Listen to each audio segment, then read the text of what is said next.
6 minutos de atraso.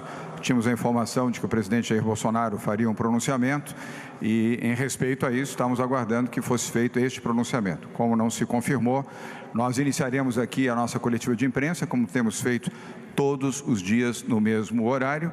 Havendo o pronunciamento da Presidência da República, nós interromperemos, assistiremos e voltaremos a dialogar com jornalistas que estão aqui presentes no Palácio dos Bandeirantes nesta manhã do dia 25 de março.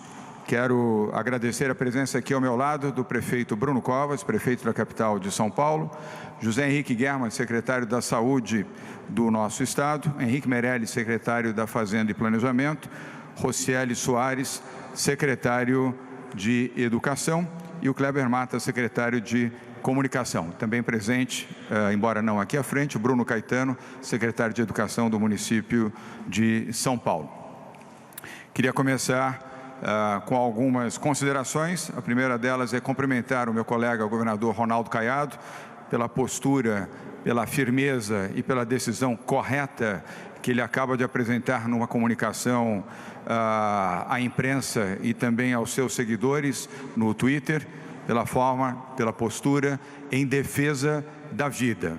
O governador Caiado, governador do estado de Goiás, é médico e nesta condição, ao fazer a sua opção pela medicina, sabe que é preciso sempre proteger a vida das pessoas. Portanto, eu queria cumprimentar o governador Caiado,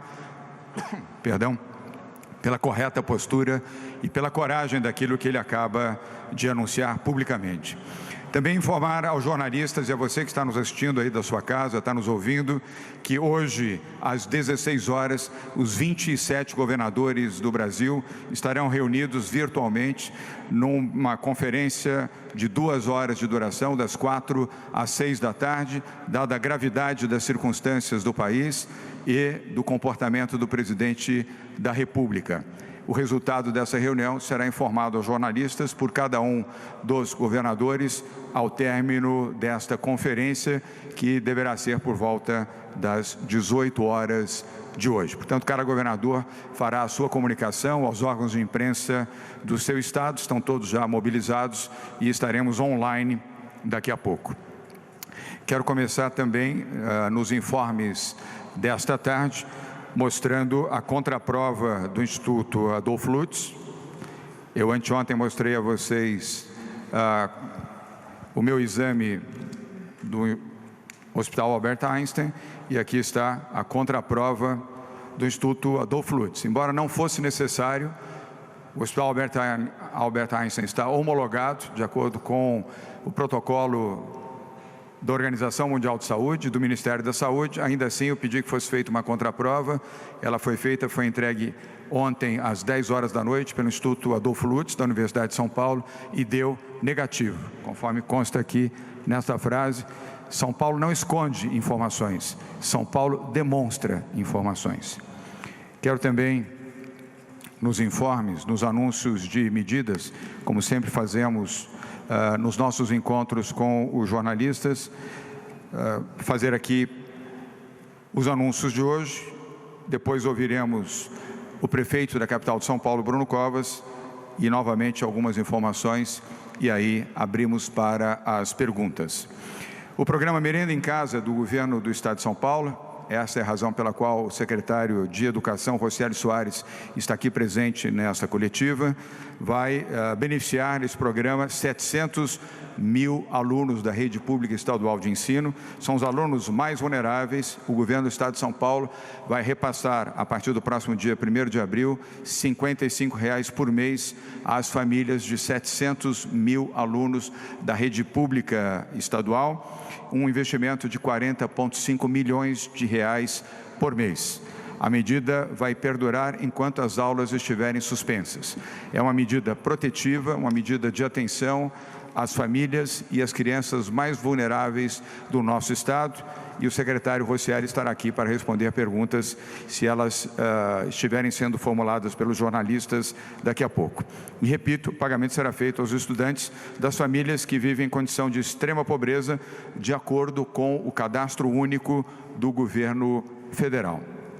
O objetivo, repito, é que as famílias mais carentes tenham acesso a este valor e, portanto, à alimentação dos seus filhos no período em que as aulas suspensas, as escolas não poderão oferecer a merenda escolar. O valor é suficiente para comprar uma cesta básica.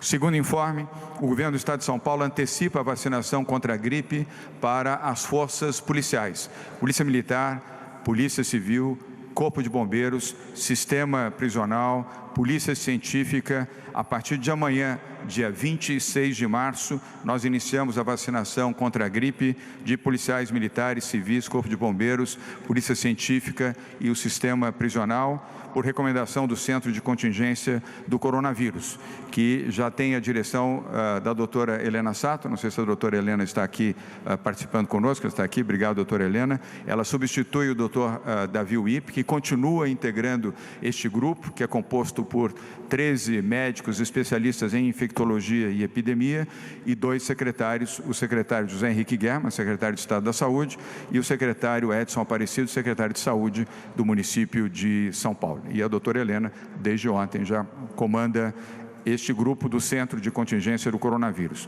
A expectativa é de vacinarmos 100 mil policiais nos próximos 5 dias. A vacinação dos policiais estava prevista para iniciar no dia 16 de abril, mas foi antecipada dentro deste posicionamento estratégico e amparado em informações do nosso Centro de Contingência do Coronavírus, como todas as iniciativas do governo do Estado de São Paulo. Nós aqui não tomamos medidas precipitadas, tomamos medidas fundamentadas e o grande objetivo é proteger vidas, proteger a saúde e proteger vidas. E é exatamente nesse sentido que todo o comportamento do governo do Estado de São Paulo, eu posso dizer também da Prefeitura da cidade de São Paulo, epicentro da crise de saúde do coronavírus, está em São Paulo, na capital, está na região metropolitana e no estado de São Paulo. Antes de prosseguir, passo a palavra ao prefeito da capital de São Paulo, Bruno Covas. Bruno. Boa tarde a todos. Eu queria insistir no que foi dito hoje pela manhã na Prefeitura de São Paulo. Primeiro, nos bons números, resultado da campanha da vacinação contra a influenza. Para vocês terem uma ideia, em 2018, nos 2 primeiros dias de campanha da vacinação, foram vacinadas 85 mil pessoas. Em 2019, nos 2 primeiros dias da campanha da vacinação, foram vacinadas 22 mil pessoas. E agora, nos 2 primeiros dias da campanha da vacinação, foram vacinadas 667 mil pessoas, que mostra o bom resultado da campanha da vacinação aqui no município de São Paulo. Nós temos, volto a dizer, 468 UBSs e 450 escolas que estão atendendo para que a gente possa, nessa primeira etapa, atingir a meta de vacinar 1.800.000 idosos, a população acima de 60 anos da cidade de São Paulo. A segunda notícia, da mesma forma que o município já montou 2 hospitais municipais de campanha, um deles o do AMB, o outro o do Pacaembu. Nós agora vamos ter também mais 100 leitos que se somam a esses 2.000, são, portanto, 2.100 leitos de observação na cidade de São Paulo. Esses 100 leitos são uma doação da Ambev e da Gerdau ao município da cidade de São Paulo. São leitos que serão construídos ao lado do Hospital Municipal do Boimirim, serão doados à cidade de São Paulo. As empresas vão arcar com todo o custo da instalação e vão arcar com parte do custo da manutenção deles durante os 4 meses seguintes após a inauguração. A expectativa é que em 3 semanas eles já fiquem prontos para serem utilizados pela Secretaria Municipal e Secretaria Estadual de Saúde, já que é um trabalho conjunto, município e Estado. E da mesma forma, a Prefeitura conseguiu antecipar as obras do Hospital Municipal da Brasilândia e nós teremos mais 150 leitos de UTI à disposição na luta contra o coronavírus. Então, a obra que ficaria pronta em junho vai ser antecipada para abril e somando aos 490 leitos de UTI que a Prefeitura já havia disponibilizado, nós vamos ter mais 150, serão, portanto, mais 640 leitos de UTI, mais do que dobrando os 507 leitos que nós tínhamos inicialmente na cidade de São Paulo. A Prefeitura se preparando para o pior momento da crise, que vai ser pior ou melhor, dependendo do que as pessoas continuarem a colaborar. Queria mais uma vez aqui, colocar a importância do isolamento social, um ato humanitário de respeito ao próximo, de respeito ao cidadão, de respeito à sua família. Continuamos insistindo para que as pessoas fiquem em casa o quanto mais tempo puderem, para poderem colaborar com a Prefeitura e o Governo do Estado na luta contra o coronavírus. Muito obrigado, bom dia a todos. Obrigado, prefeito Bruno Covas. Antes de prosseguirmos, uma correção na informação dada. Fui avisado aqui pela doutora Helena Sato, nossa coordenadora do Centro de Contingência do Coronavírus, que a vacinação para as forças policiais começa no dia 30 de março, segunda-feira, para policiais militares, policiais civis, corpo de bombeiros, sistema prisional e polícia científica. Portanto, esta é a informação correta. Começa no dia 30 de março. Antes de passar também a palavra ao secretário da Saúde, José Henrique Guerma, informo que, tão logo seja feita a conferência de imprensa pelo presidente da República, Jair Bolsonaro, logo após nós estaremos aqui de volta para atender aos jornalistas nesta mesma coletiva de imprensa, ainda que seja interrompida, voltaremos logo após o pronunciamento do presidente da República. Com a palavra o secretário da Saúde, José Henrique Guerma. Muito boa tarde a todos. A partir de ontem, às 16 horas, que é o dia 24, que sempre neste horário o Ministério da Saúde apresenta os seus índices de confirmação de casos. Então, nós temos aqui que para o Brasil, ontem, 17 horas, 2.201 casos. São Paulo, 810 casos. Para São Paulo, 40 óbitos e para o Brasil, 46 óbitos. Todos os óbitos de São Paulo ocorreram na Grande São Paulo. São várias faixas etárias e, como esperado, acima de 60 anos.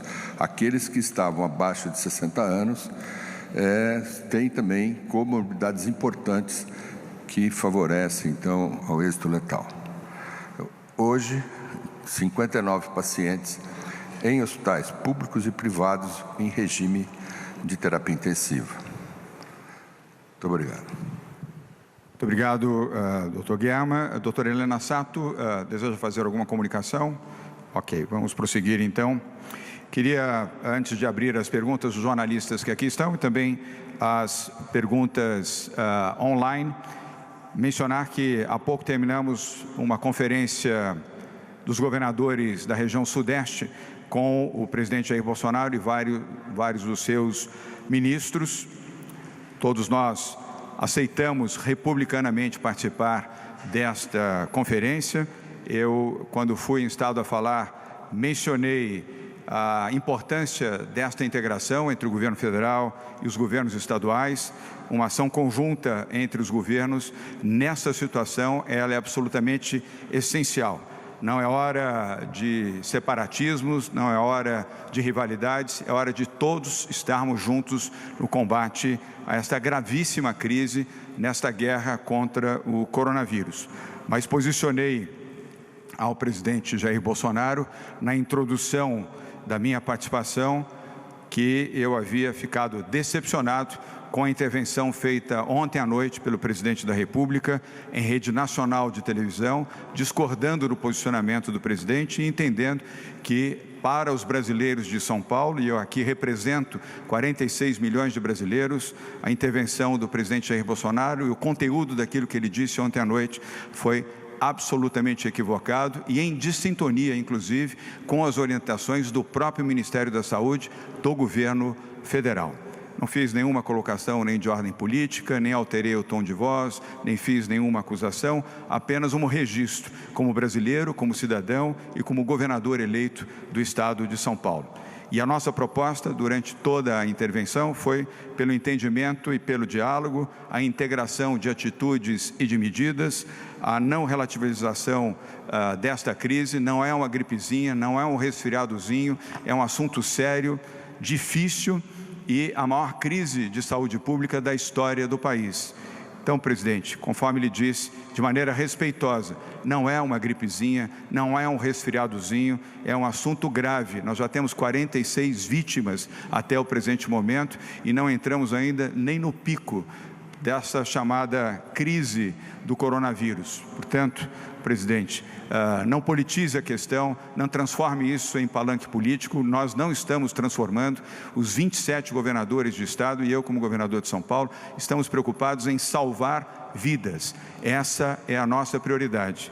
E eu queria dedicar ao presidente Jair Bolsonaro, Bruno Covas, uma reflexão para aquele que é o presidente do Brasil e que, na minha visão, deveria liderar o país e não conflagrar o país como ele tem feito com as suas posições, com as suas manifestações, com as suas decisões e com a forma intempestiva com que se dirigiu a mim hoje nesta teleconferência, com ele, o vice-presidente da República e demais ministros. Não é no repto, não é no desafio pessoal que nós vamos construir soluções para esta grave crise do Brasil. É no entendimento, é na reflexão, é na paz de espírito, na capacidade de interpretar corretamente os fatos e emitir soluções e medidas saudáveis, positivas, construtivas, equilibradas e em paz. E a minha reflexão ao presidente, que dedico ao presidente Jair Bolsonaro, é: presidente, vamos refletir juntos. Não pode haver fronteira entre a solidariedade e o amor ao próximo. Irmã Dulce nos ensinou que as pessoas que espalham amor não têm tempo nem disposição para jogar pedras. Pense nisso, presidente. Lidere o seu país, lidere o seu povo com a alma aberta, com o coração aberto, fazendo bem às pessoas e não transforme isso numa conflagração, numa luta política e numa disputa eleitoral. Bem, vamos agora às perguntas dos jornalistas. Nós vamos começar com jornalistas que estão aqui presentes na nossa coletiva e temos também jornalistas que estão online. O primeiro... Ok? Obrigado. O primeiro veículo de comunicação é a Globo News, a TV Globo News, e o jornalista William Cury. Will, boa tarde. Sua pergunta, por favor. Bem? Bom, vários estados estão adotando medidas de confinamento da população e talvez São Paulo seja o principal exemplo dessas medidas, que não é só aqui, mas também em outros estados. Primeiro, eu queria saber se o pronunciamento de ontem do presidente Bolsonaro, ele atrapalha esse trabalho que está sendo feito nos estados. Em segundo lugar, sobre a questão dos respiradores, do confisco de respiradores por parte do governo federal. Eu queria entender melhor essa história e como o governador vê essa atitude do governo. Obrigado. Obrigado, William Cury. Tinha direito a uma pergunta, fez 2, paga a multa na saída, mas vamos responder as 2 perguntas e depois vamos às demais, sempre pedindo que, por favor, se atenham a uma pergunta, porque temos vários jornalistas aqui. Mas, Will, responderemos as 2. A primeira resposta, basta ler os jornais de hoje, basta ler os sites e assistir os noticiários de todas as redes de televisão para se perceber claramente o equívoco da manifestação do presidente da República, Jair Bolsonaro. Eu lamento que o presidente prefira escutar o chamado gabinete do ódio do que o gabinete do bom senso e do equilíbrio e da serenidade. Ele insiste em estabelecer nomenclaturas e posicionamentos que não estão amparadas nos protocolos da Organização Mundial de Saúde e do seu próprio Ministério da Saúde. Ficou evidente ali um confronto entre as posições expressas no pronunciamento do presidente da República e o trabalho cuidadoso que ao longo das últimas semanas vem fazendo o ministro da Saúde, Luiz Henrique Mandetta. Basta acessar os sites de todos os veículos de comunicação, assistir o noticiário, ler as páginas eletrônicas dos jornais para se ter a notícia e a convicção do grave equívoco que cometeu o presidente Jair Bolsonaro no seu pronunciamento à nação no dia de ontem. Perdeu a oportunidade, presidente, de fazer um pronunciamento sereno, equilibrado, convidando as pessoas à solidariedade, demonstrando claramente a sua preocupação com as vidas, com pessoas de mais de 60 anos, presidente. São pessoas, são seres humanos, não se pode desprezar nenhuma pessoa porque ela tem mais de 60 anos ou tenha mais de 70, 80 ou 90 anos. São seres humanos, presidente Jair Bolsonaro. Certamente, se o senhor não tem, deve ter tido avós e pessoas com mais idade. Eu respeito as pessoas com mais de 60 anos e peço que o senhor também respeite as pessoas com mais de 60 anos, que são as mais vulneráveis no nosso país, ao lado daquelas que têm morbidade e aquelas pessoas portadoras de deficiência e as pessoas com diabetes. No segundo ponto, coloquei com clareza, de forma serena, que não admitiríamos em São Paulo, William Cury, o confisco de respiradores. Havia surgido a notícia de que o Ministério da Saúde centralizaria e confiscaria dos fabricantes os respiradores, todos eles produzidos aqui em São Paulo, fora aqueles que são importados. Em São Paulo, nós não vamos permitir que isso aconteça. Eu falei de forma serena e equilibrada ao ministro Mandetta. Se necessário for, entraremos no Supremo Tribunal Federal, mas de São Paulo não se confisca medicamentos nem equipamentos para salvar vidas. Aqui é o epicentro dessa crise, maior número de infectados, maior número de mortes, não faz nenhum sentido, no caso de São Paulo, que é por quem eu tenho a obrigação de defender, que tenhamos confisco de equipamentos ou medicamentos. E repito, tenho certeza de que isso não ocorrerá, mas se ocorrer, tomaremos as medidas judiciais cabíveis de imediato. A próxima pergunta é uma pergunta online, será feita pela jornalista Flávia Soares, mas ela faz a pergunta do jornalista Fábio Aguiar, da TV Bandeirantes. Flávia. Como está sendo o diálogo com o ministro da Saúde, que nos últimos dias esteve mais ausente das coletivas? Nos bastidores se fala em afastamento do Mandetta. Existe uma preocupação, já que ele sempre esteve alinhado com o pensamento do governo de São Paulo?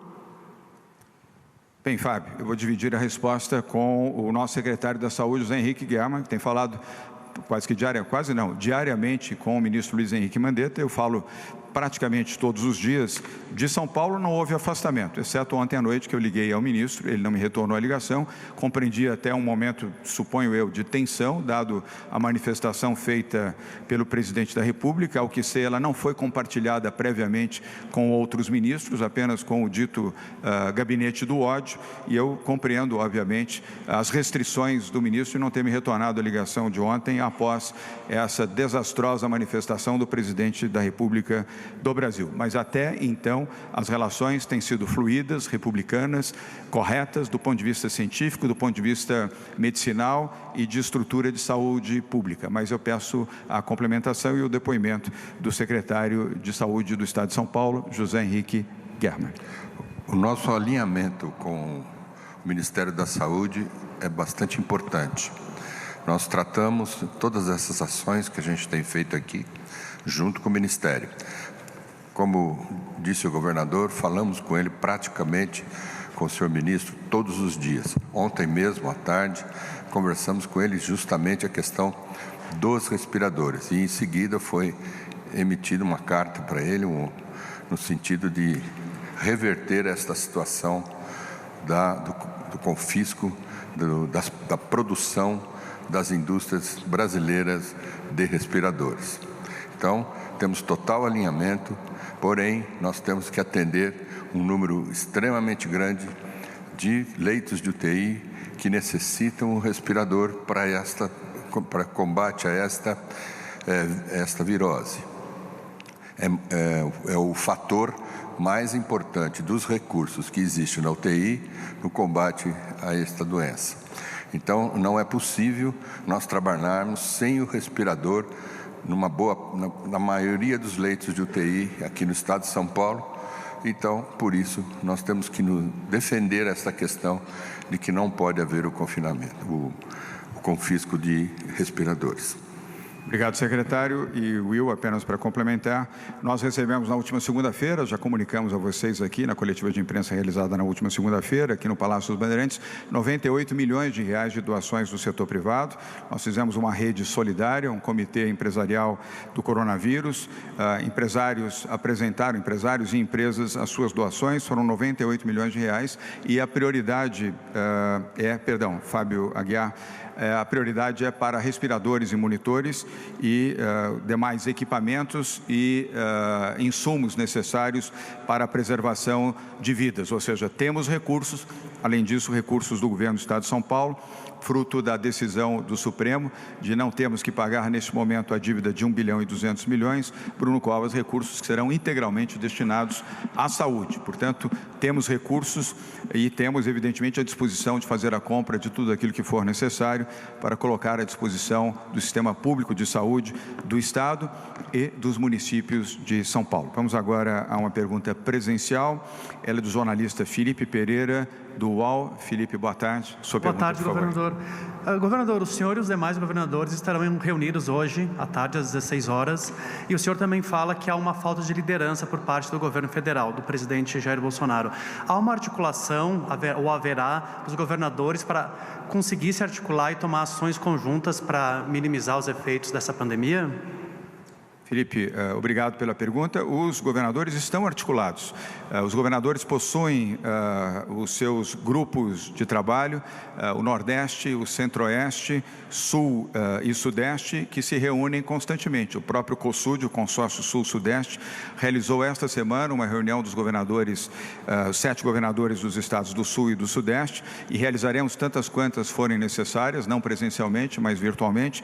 Os governadores do Nordeste têm se reunido também virtualmente, o mesmo em relação ao Centro-Oeste, e temos o Fórum de Governadores que virtualmente se comunica diariamente através da internet, deste grupo de WhatsApp, e nós estamos muito unidos e muito sintonizados na nossa missão e na nossa responsabilidade de proteger vidas e defender os cidadãos de cada um dos seus estados. Eu vejo os governadores, posso até afirmar sem exceção, absolutamente compenetrados nesta missão e nessa função, dado inclusive que, diante da manifestação errática do presidente Jair Bolsonaro, me permita, o presidente deve estar assistindo agora, que esses governadores tomaram a iniciativa de promover essa reunião hoje às 16 horas, sempre com o objetivo, Felipe Pereira, de proteger vidas e garantir a aplicação das medidas necessárias, obviamente variáveis de acordo com cada estado do país.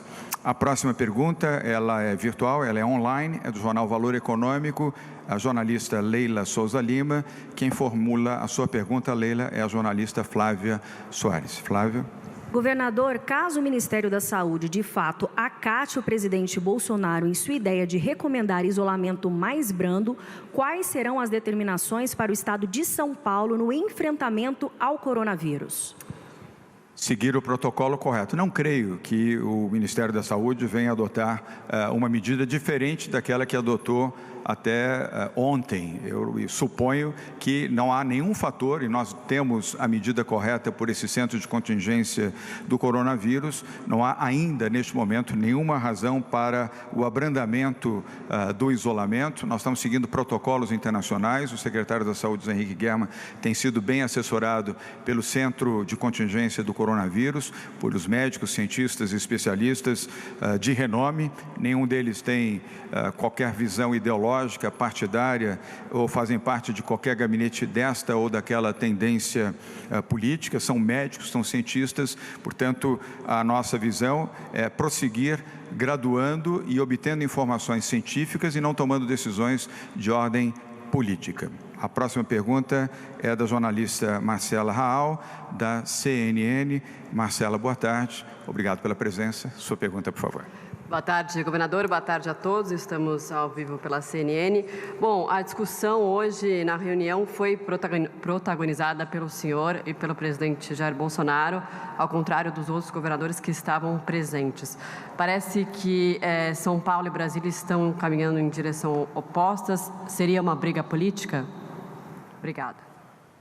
Marcelo, obrigado pela pergunta. Não, é uma briga pela vida. São Paulo está à frente da luta pela vida, a vida das pessoas, salvar pessoas. Essa é a nossa luta, não há nenhuma luta política. E eu espero que o presidente Bolsonaro tenha humildade e recue neste comportamento belicoso. Não há necessidade disso, é inadequado, nós não queremos isso, não desejamos. Tanto não desejamos que participamos da reunião de hoje. Eu não fui ausente da reunião, eu fui presente à reunião, assim como os outros governadores do Sudeste. Todos nós, os 27 governadores do Brasil, eu não sou porta-voz deles, mas é a minha percepção, estão sensatamente vocacionados e trabalhando para defender vidas, proteger os seus cidadãos nos seus estados. Esta é a nossa briga, proteger e garantir vidas. E eu espero que também o presidente da República compreenda a importância, neste momento, de priorizar vidas. Priorizando vidas, nós vamos à economia. Não pode a economia se sobrepor à vida. A vida se sobrepõe à economia.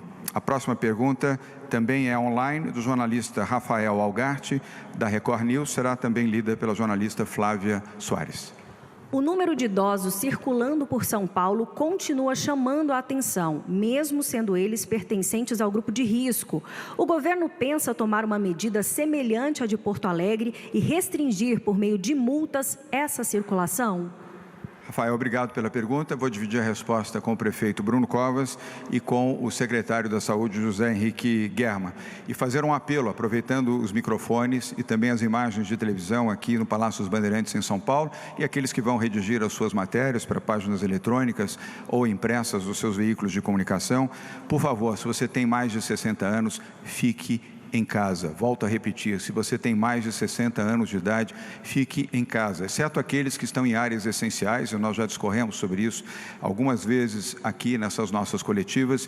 Fiquem em casa. E se necessário for, evidente que esta é uma disposição municipal, nós apoiaremos a decisão dos prefeitos, a começar do prefeito Bruno Covas, de adotar medidas ainda mais fortes para restringir a presença de pessoas de mais idade, pessoas com mais de 60 anos nas ruas de São Paulo, onde é o epicentro, aqui na capital, onde estamos nesse momento, ou de outras cidades do estado de São Paulo. E por isso passo a palavra ao prefeito da capital paulista, Bruno Covas.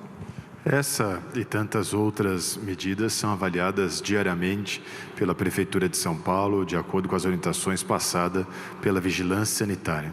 Aqui a gente não toma nenhuma medida a favor da restrição ou contra a restrição por questão política. A gente toma medida orientada pela equipe técnica que encaminha o que deve ser feito para manter o menor número possível de pessoas infectadas. Então, assim que, ou caso a equipe técnica avalie necessário, novas medidas restritivas vão sendo tomadas. Por enquanto, não, mas esse não vale hoje, até agora, este horário que eu estou falando. Toda noite, todas 5, 6 horas da tarde, a gente faz uma nova reunião e isso é reavaliado. Então, portanto, é impossível fazer futurologia e quais vão ser os novos números e as novas medidas a serem tomadas. Obrigado, prefeito Bruno Covas. Vou passar para a complementação da resposta, Marcela, o secretário da Saúde, José Henrique Germa. Na volta faço 2 comentários, um inclusive sobre economia, o que justifica a presença aqui do nosso secretário da Fazenda e Planejamento e ex-ministro da Fazenda, Henrique Meirelles. Germa. O principal dado que as famílias, que são quem cuida dos idosos, devem observar é o seguinte: dos 40 óbitos que tivemos em São Paulo, somente 3 tinham menos do que 60 anos de idade. e com outras morbidades que favoreceram ao óbito. Então, veja bem, essa estatística é contundente. São 37 em 40 que são acima de 60 anos. Eu gostaria muito que as famílias refletissem sobre isso, que aquele idoso que está sob sua responsabilidade está dentro desta estatística. Então, tome cuidado, proteja os seus idosos e os idosos, por favor, fiquem em casa. Queria, em complementação a essa pergunta e ao secretário Guerra, dizer a vocês que estão nos assistindo, nos ouvindo, nos acompanhando nesse momento, São Paulo tem 6.831.000 brasileiros com mais de 60 anos.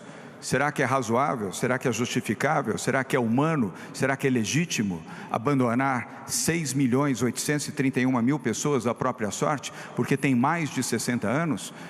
Colocar a economia acima da vida?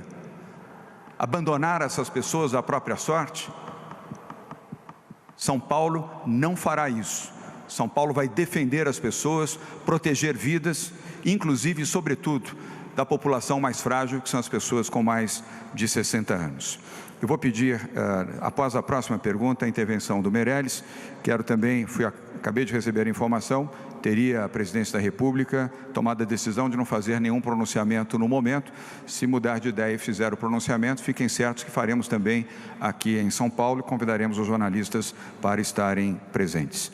O próximo veículo de comunicação é a TV Cultura, é o jornal Folha de São Paulo. Desculpa, Flávia já está com o microfone na mão. O jornalista Arthur Rodrigues, que remotamente dirige a sua pergunta, que será lida pela jornalista Flávia Soares. Após o discurso de ontem do Bolsonaro, alguns governadores já falaram em impeachment. O que o senhor acha dessa saída e a permanência do presidente hoje no cargo atrapalha a luta contra o coronavírus? Arthur Rodrigues, essa é uma decisão do Congresso Nacional, não é a decisão de governadores e nem minha como governador do Estado de São Paulo. Cabe ao Congresso avaliar, a Câmara Federal e o Senado, e obviamente também a opinião pública pode responder a segunda parte da sua pergunta, se o presidente está ajudando ou atrapalhando. De acordo com as pesquisas do Instituto Datafolha, que é do mesmo grupo da Folha de São Paulo, do seu jornal, e é uma instituição com alta credibilidade, tudo indica que sim, o presidente da República mais atrapalha do que ajuda. Não é a minha única opinião, é a opinião majoritária dos brasileiros pesquisados pelo Instituto Datafolha. Vamos agora, antes da pergunta da Laís Duarte, da TV Cultura, que já está aqui a postos, eu queria pedir a intervenção do ex-ministro da Fazenda, ex-presidente do Banco Central, secretário da Fazenda e Planejamento do Estado de São Paulo, Henrique Meirelles. Nós temos aqui, Meirelles, com você, com a Patrícia Ellen, secretária de Desenvolvimento Econômico, com o secretário de Governo do Estado de São Paulo, Rodrigo Garcia, e todos os secretários que se reúnem virtualmente a cada 2 dias e mais longamente às sextas-feiras, o correto posicionamento também das medidas econômicas para proteger, em especial, os microempresários, a manutenção da economia rodando. Em São Paulo, fábricas não foram fechadas, foram apenas orientadas a adotarem protocolos sanitários adequados para proteger os seus funcionários, assim como empreendimentos do setor de serviços que seguem funcionando regularmente, de acordo com as normas dispostas pela Prefeitura de São Paulo e pelo Governo do Estado de São Paulo. Todos os serviços básicos em funcionamento, com os devidos resguardos e cuidados de ordem sanitária, e percebo que majoritariamente, pelo que vejo e pelo que tenho acompanhado, este cuidado tem sido feito, não só pelos empregadores, pelos empreendedores, como também pelas próprias pessoas. Não temos nenhuma perspectiva de crise de abastecimento até esse presente momento. As estradas para São Paulo, de São Paulo para outros estados, estão livres, liberadas. Temos dialogado com os governadores para que sigam a orientação técnica correta de manter as estradas abertas, sob controle, evidentemente, o mesmo em relação aos aeroportos e portos, e o apoio ao microempreendedor e aquelas pessoas desvalidas, que não são empreendedores, que não têm emprego, são pessoas em situação de rua, pessoas com renda temporária, variável e muito pequena. Destinamos R$500 bilhão do governo do Estado de São Paulo para o atendimento pelo Banco do Povo e pela Desenvolve São Paulo, além de várias iniciativas com cestas básicas, acolhimento, tratamento e orientação de saúde, tanto na Prefeitura de São Paulo, sob a liderança do Bruno Covas, como no Estado de São Paulo, através de prefeitas e prefeitos dos 645 municípios que compõem o Estado de São Paulo. Passo agora a palavra ao ex-ministro e nosso secretário da Fazenda e Planejamento, Henrique Meirelles, que com a sua serenidade e equilíbrio vai dizer a vocês quais as medidas, por que estão sendo adotadas e na graduação que elas estão sendo aplicadas. Meirelles. Obrigado, governador. A primeira medida é exatamente para garantir que pequenas, médias e microempresas que empregam, na realidade, a grande maioria dos trabalhadores são grandes empregadores. As grandes empresas também empregam um grande número de pessoas, mas são um número menor. No total de trabalhadores do país, o número daqueles empregados por micro, pequenas e médias empresas são a maioria. Portanto, é muito importante que essas empresas continuem a funcionar normalmente. E uma restrição muito importante agora é a restrição de ordem financeira, na medida em que comecem a haver restrições de financiamento, na medida em que caem as vendas, etc., nós temos uma situação temporária. Então, nós temos dois tipos de ações aí. O primeiro, como já mencionado pelo governador, a Desenvolve São Paulo, que é o Banco de Desenvolvimento do Estado de São Paulo, já alocou linhas especiais para o financiamento destas empresas de acordo com o tamanho de cada uma. E linhas com taxa de juros abaixo do normal. A taxa do Desenvolve São Paulo já é menor, bem menor que a taxa de mercado, mas agora na crise uma taxa ainda menor, prazos de pagamento grande, uma carência muito grande antes de começar a pagar, uma extensão disso e depois o prazo do empréstimo também maior. Então, em primeiro lugar, assistência direta do governo do Estado através da Desenvolve São Paulo para as pequenas, médias e microempresas. Além disso, o governador convocou uma conversa com todos os representantes das instituições financeiras de maior porte, no sentido de incentivar e chamar a atenção dessas instituições para uma coisa muito importante, que as próprias instituições já estão tendo orientação nesse sentido, mas é importante enfatizar de que para que a economia continue a funcionar. E aí eu próprio tenho uma mensagem, eu tive um interesse particular nessa reunião, porque como ex-presidente do Banco Central, eu acompanhei muito bem as diversas crises financeiras e muitas vezes elas são retroalimentadas, a parte financeira. As empresas começam a ter dificuldade, muitas vezes os bancos, os departamentos de crédito de aprovação de limites dos bancos limitam os créditos, isso gera mais dificuldade das empresas, que em última análise gera problema para a economia, para a população e para os próprios bancos. Portanto, é muito importante eu discutir exatamente, o governador vai liderar o processo, mas mostrar claramente experiências bem-sucedidas em outras crises e também em outros lugares do mundo, para que os bancos possam, de fato, continuar operando normalmente, mesmo que, eu acredito que será o caso, seja necessário adiar pagamentos, etc., aceitar atrasos substanciais durante exatamente esse período de crise e continuar mantendo o crédito dessas companhias que estão tendo um problema absolutamente temporário e uma crise que atinge a todos. Além do mais, é importante também mencionar que a estrutura do sistema financeiro está funcionando, né?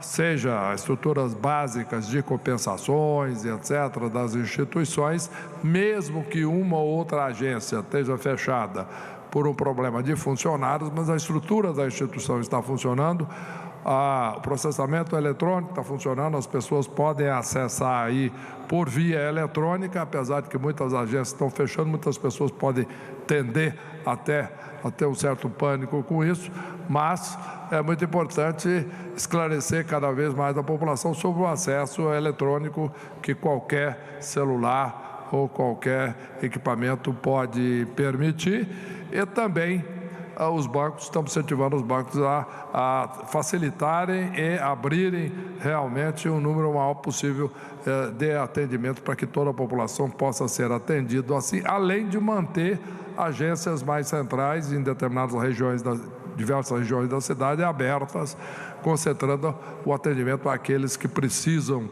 ir até lá. Então, isso do ponto de vista do sistema financeiro. Outra coisa muito importante que o governador já mencionou em outra oportunidade é que essa medida de confinamento, etc., que atinge determinados setores de autoatendimento de público não essenciais, isso é muito importante, com todos os serviços essenciais funcionando, mas o comércio de venda de produtos não essenciais e que tem um grande poder de contaminação pela aglomeração de pessoas, mas a indústria continua funcionando. Quer dizer, principalmente aquelas de bens essenciais. A economia não vai parar. Então, nós temos todas as entregas online, etc.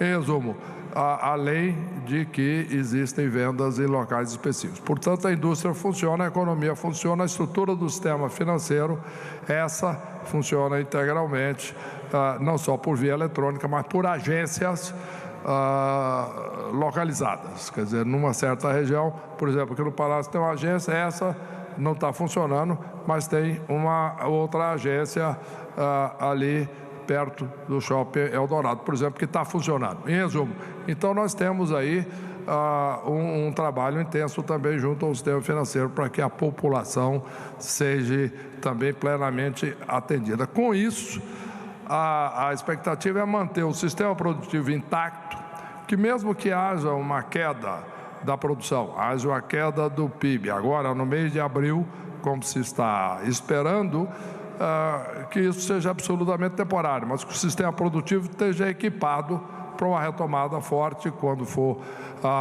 o caso e preservado. Isso são todas as medidas, portanto, que o governo do Estado está tomando nessa direção para assegurar bens essenciais, funcionamento de setores essenciais, da infraestrutura do setor financeiro, também do setor industrial e também para preservar a economia para a retomada. Obrigado.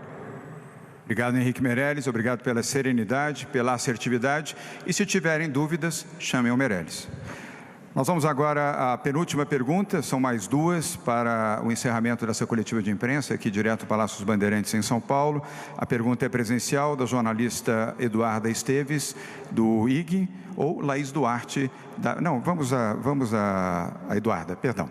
E aí, na sequência, vamos com você, Laís. É que eu talvez não tenha visto ali Eduarda já ao lado do microfone. Se você quiser baixar um pouquinho o microfone, depois eles passam o álcool gel, não se preocupe. Por favor, muito obrigado pela sua presença, boa tarde. Sua pergunta, boa tarde por favor. a todos. Governador, quais as ações do governo do Estado para a população em situação de rua e qual a orientação do governo do Estado para as pessoas que querem ajudar essa população sem se colocar em risco e também sem colocar a população em situação de rua em risco? Eduardo, muito boa a sua pergunta. Eu não sei se a Célia Parnes está aqui, vou pedir tomar liberdade para responder de forma completa a essa pergunta da Eduarda Esteves, do IG. Eduarda, mais uma vez, obrigado. Uma pergunta de ordem social muito importante. A nossa secretária de Desenvolvimento Social tem um outro microfone para você ali.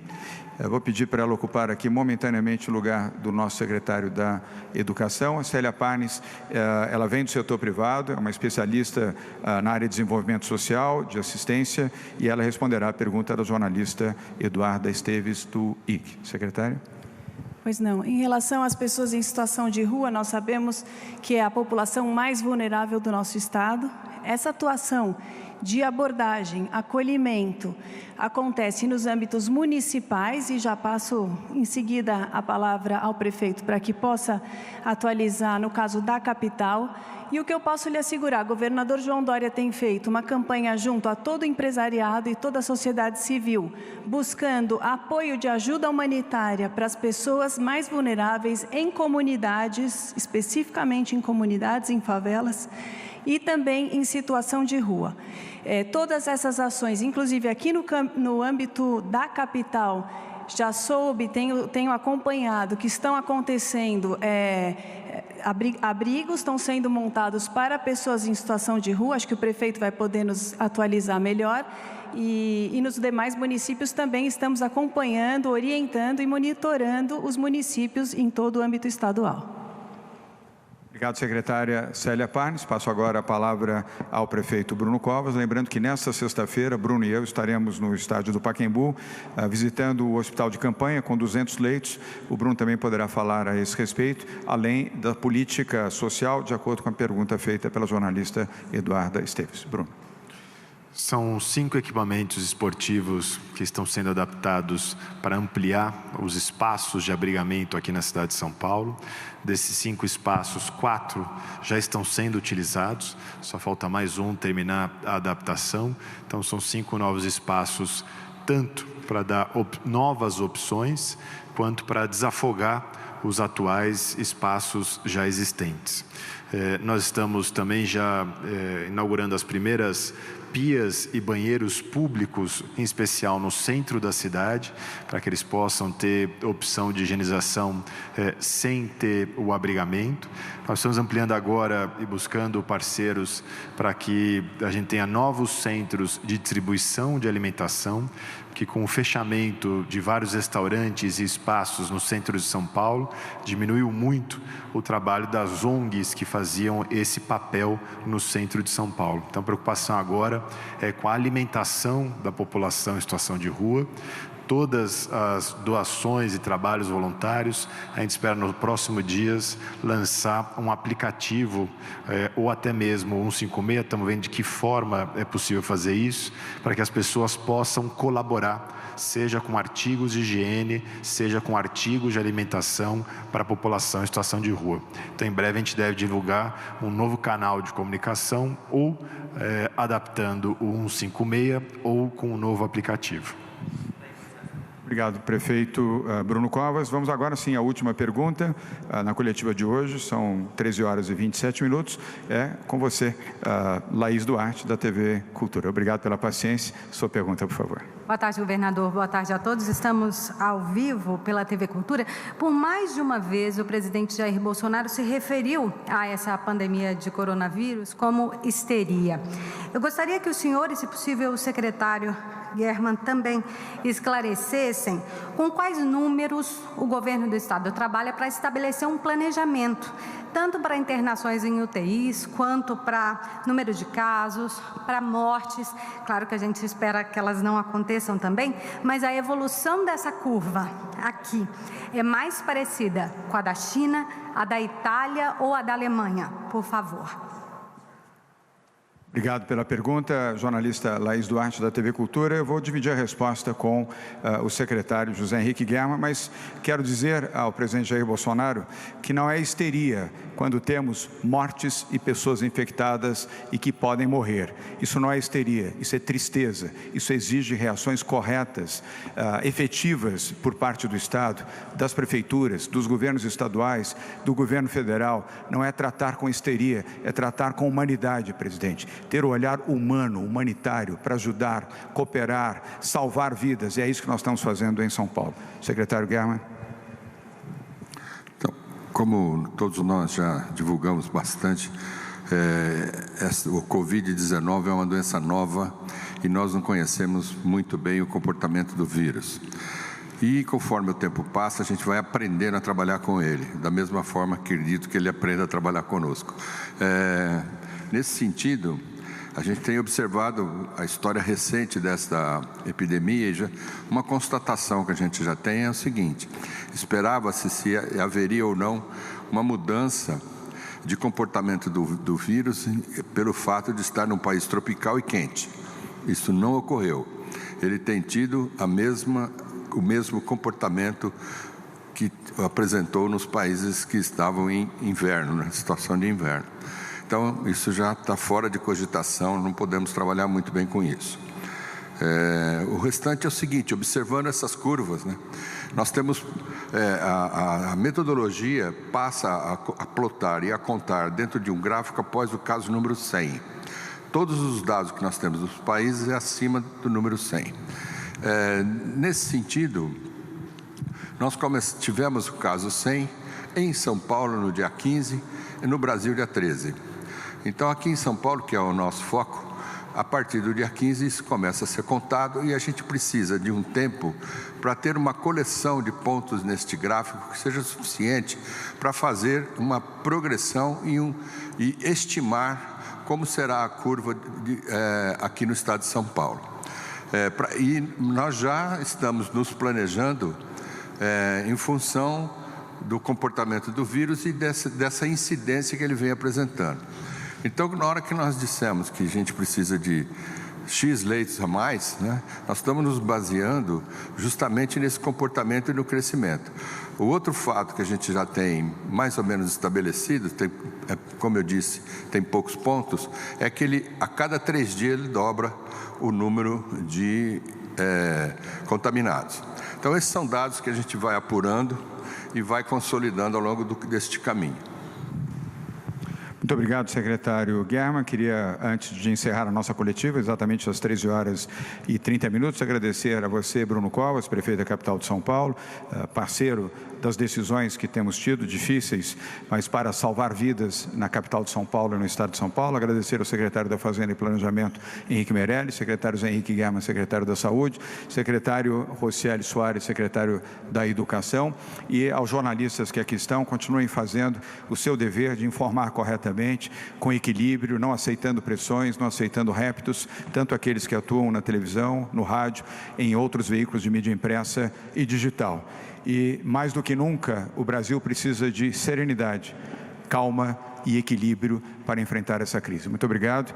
Teremos uma nova coletiva hoje, se necessário for, dado a manifestação que o presidente da República adiou, ou amanhã às 12h30, aqui mesmo no Palácio dos Bandeirantes. Uma boa tarde a todos. Muito obrigado.